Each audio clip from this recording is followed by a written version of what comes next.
Good morning. My name is Dr. Rekha Salvi. Today my topic is phases of mitosis in order. आज हम mitosis अर्थात समसूत्री विभाजन की कौन कौन सी अवस्थाएं होती है अतः इन अवस्थाओं में क्या क्या घटनाएं घटित होती है उस पर हम डिस्कस करेंगे। फर्स्ट स्टेज देखते हैं या फर्स्ट अवस्था देखते हैं प्रोफेस अर्थात समसूत्री विभाजन की पहली अवस्था है प्रोफेस। प्रोफेस अवस्था में condense of chromatin into chromosome with two sister chromatids attached at centromere. Nuclear membrane break down and disappear into the cytoplasm. Nucleolus also disappear. Centrosome move toward opposite pole of the cell. जब हम profess अवस्था की बात करते हैं तो profess अवस्था में इम्पोर्टेंट घटना होती है कि इसमें क्रोमेटिन जो होते हैं वो कंडेंस होकर क्रोमोसोम में बदलना शुरू हो जाते हैं। देन इसमें हम देखते हैं कि न्यूक्लियर मेम्ब्रेन जो होती है या केंद्रक झिल्ली जो होती है वो ब्रेक डाउन होना शुरू हो जाती है तथा इसमें न्यूक्लियोलस डिसअपियर होना शुरू हो जाते हैं। देन सेंट्रोसोम जो होते हैं या जिसे हम तारक केंद्र कहते हैं वो विपरीत ध्रुव की ओर चलना शुरू कर देते हैं। तो इस तरह से जब हम प्रोफेस अवस्था की बात करते हैं तो प्रोफेस अवस्था में मेन घटनाएं क्या क्या होती है कि इसमें सबसे इम्पोर्टेंट घटना है कि में क्रोमेटिन जो होते हैं वो कंडेंस होकर क्रोमोसोम में बदलना शुरू हो जाते हैं। जैसे हम इस डायग्राम में देख सकते हैं कि क्रोमोसोम बनना शुरू हो रहे हैं यानी क्रोमेटिन जो होते हैं वो कंडेंस होकर क्रोमोसोम बना रहे हैं। देन न्यूक्लियोलस या केंद्रिका जो होती है वो डिसअपियर हो गई है।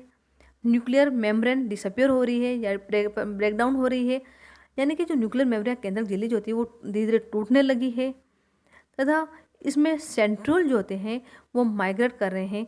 देखिए हम देख सकते हैं कि इसमें जो सेंट्रोल जो होते हैं वो अपोजिट पोल की तरफ जा रहे हैं। तो इस तरह से प्रोफेस अवस्था की इम्पोर्टेंट घटना है कि इसमें क्रोमेटिन जो होते हैं वो क्रोमोसोम में बदलना शुरू हो जाते हैं। केंद्रक झिल्ली या न्यूक्लियर मेम्ब्रेन जो होती है वो ब्रेक डाउन होना शुरू हो जाती है। न्यूक्लियोलस डिसअपियर हो जाती है तथा तारक केंद्र जो होता है वो विपरीत ध्रुव की ओर चलना शुरू कर देता है। नेक्स्ट अवस्था देखते हैं हम मेटाफेज अर्थात हम कह सकते हैं समसूत्री विभाजन की द्वितीय अवस्था या सेकंड फेज जो होती है वो मेटाफेज है। Chromosome are lined up in the middle of the cell. Centromere of the chromosome are arrange at the equator forming equatorial plate. Each chromatid of a chromosome face the opposite pole. Spindle fibers arise from the centrole of the opposite pole are attached to the centromere. The fiber are made of the protein rich in sulfur. जब हम metaphase अवस्था की बात करते हैं तो metaphase अवस्था में हम देखते हैं कि मेटाफेज अवस्था में जो गुणसूत्र जो होते हैं वो दो सिस्टर क्रोमेटिड्स का बना हुआ होता है या हम कह सकते हैं मध्य जो गुणसूत्र जो होते हैं वो दो संतति अर्ध गुणसूत्र से बना हुआ होता है। वो दोनों सिस्टर क्रोमेटिड जो होते हैं आपस में सेंट्रोमियर से जुड़े हुए होते हैं तथा हम इस अवस्था में हम देखते हैं कि सभी गुणसूत्र जो होते हैं वो मिडिल लाइन पर सेल के मिडिल में आ जाते हैं या मध्य रेखा पर आकर स्थित हो जाते हैं। यानी कि हम जब मेटाफेज अवस्था की बात करते हैं तो मेटाफेज अवस्था में मेन कैरेक्टर ये है कि इसमें सारे जो क्रोमोसोम जो होते हैं वो मेटाफेज प्लेट पर या मध्य रेखा पर या जो सभी क्रोमोसोम जो होते हैं वो मध्य रेखा पर या मेटाफेज प्लेट पर आकर अरेंज हो जाते हैं। ठीक। देन हमने देखा इसमें कि इसमें स्प्लिंटर फाइबर जो होते हैं वो क्रोमोसोम के काइनेटोकोर से जुड़ जाते हैं।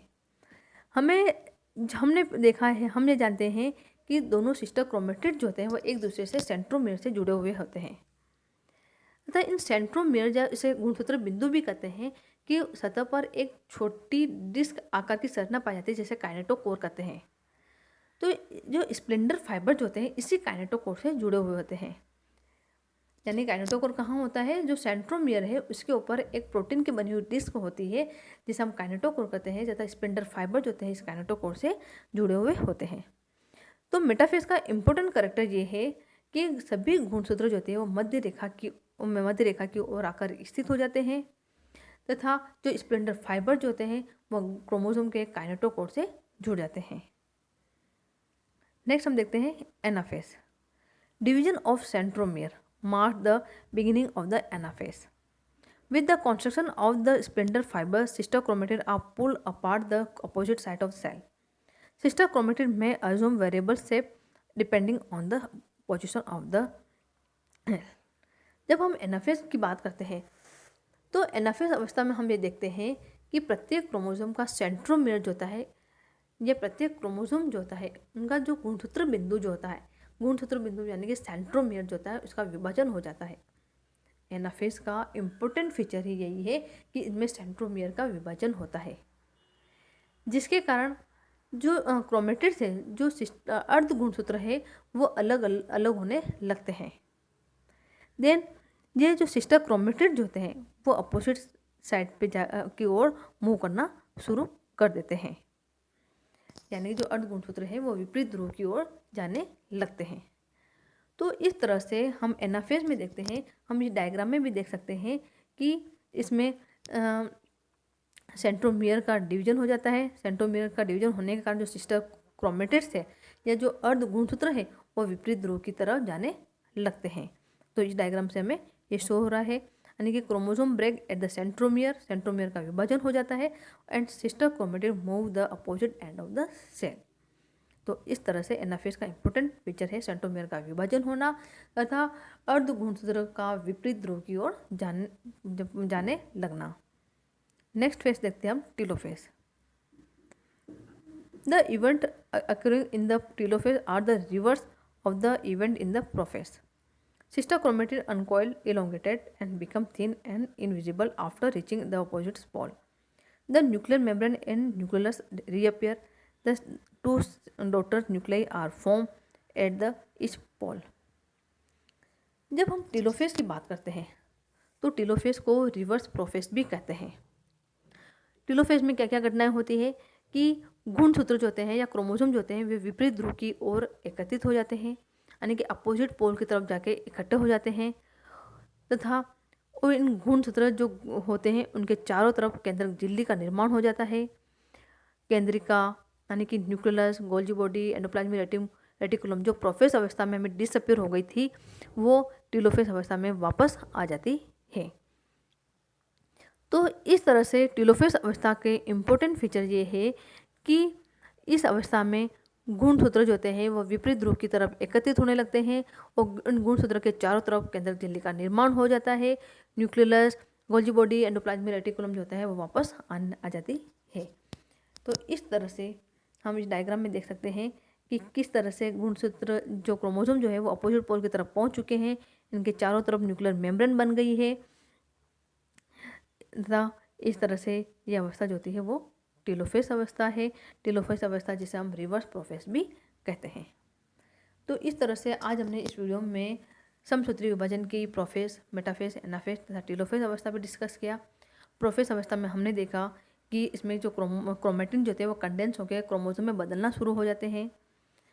तारक केंद्र जो कि अपोजिट पोल की तरफ गति करना शुरू कर देते हैं तथा इनमें केंद्रक झिल्ली जो होती है वो ब्रेकडाउन होने शुरू हो जाती है। केंद्रिका, एंडोप्लाज्मिक रेटिकुलम, गोल्जी बॉडी सभी डिसअपीयर हो जाती है।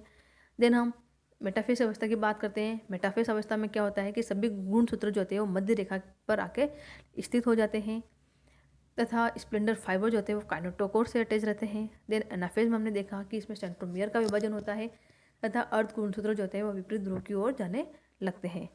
तथा टीलोफेज अवस्था जिसको हम रिवर्स प्रोफेज भी कहते हैं, रिवर्स प्रोफेज भी कहते हैं तथा इस अवस्था में क्या होता है गुणसूत्र के चारों तरफ केंद्रक झिल्ली का निर्माण हो जाता है।